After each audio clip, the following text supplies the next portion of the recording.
সাইফুল হক ভাই, আপনার কাছে আসতে চাই। যেটি তুষার ভাই যেখানে শেষ করলেন যে আওয়ামী লীগ তার নিজের শক্তিতে কি 13 নভেম্বরের এই লকডাউন নিষিদ্ধ কার্যক্রম নিষিদ্ধ থাকা আওয়ামী লীগ তারা কি নিজেদের শক্তিতে 13 নভেম্বরের লকডাউন কর্মসূচি ডাকলো, নাকি তাদের কেউ শক্তি যোগাচ্ছে দেশের মধ্যে থেকে? আপনাকে ধন্যবাদ। প্রিয়ভাজন আলোচকবৃন্দ, দর্শক শ্রোতা, আপনাদেরকে সালাম এবং শুভেচ্ছা।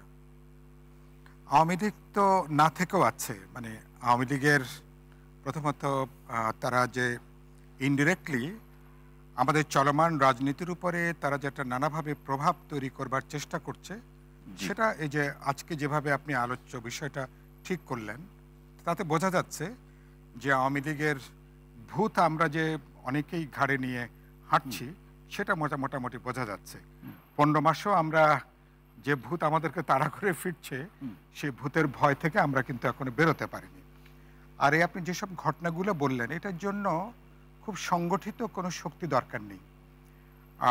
বাংলাদেশে বা ঢাকাতে যে পরিস্থিতি, টাকা কিছু লোকজন আপনি হায়ার করলে কোথায় কি করতে হবে, এগুলো আমরা অতীতে গত 20-25 বছর এই সংস্কৃতি আমরা দেখে এসছি।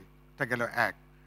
এগুলা করে আওয়ামী লীগের মতন একটা দল, যাদের ব্যাপারে সুস্পষ্ট অভিযোগ আছে, আমরা জানি আইসিটি ট্রাইব্যুনালে একটা বিচার চলছে, আর তারপরে তাদের দিক থেকে তারা কি এই কৌশলে চোরাগোপ্তা হামলা, ককটেল, ট্রেনে এটার চেষ্টা করা, আওয়ামী লীগ কি এভাবে কি রাজনীতিতে পুনর্বাসন বা হওয়ার কোনো সুযোগ আছে?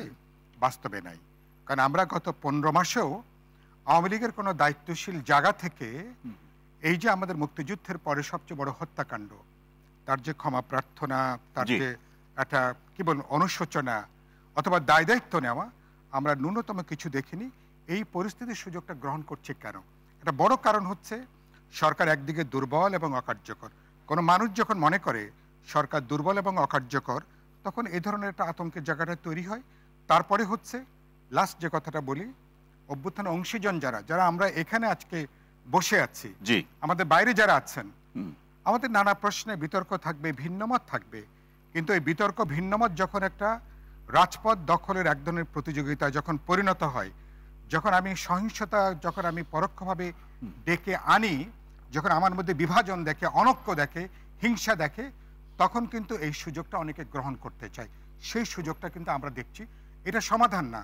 আমি মনে করি অভ্যুত্থানে অংশীজনদের মধ্যে প্রতিযোগিতা, বিতর্ক থাকবে, কিন্তু বিতর্কটা এমন জায়গায় না নিয়ে যায় যেখানে বল প্রয়োগ, শক্তি প্রয়োগের জায়গা যাবে, যে সুযোগটা অন্যরা কিন্তু গ্রহণ করবার জন্য তৈরি হয়ে আছে, এবং এটা খুবই দায়িত্বহীন, খুবই কাজ হবে। তাহলে অভ্যুত্থানের অর্জনটা পুরোপুরি কিন্তু বিসর্জনে যাওয়ার একটা পরিস্থিতি তাহলে তৈরি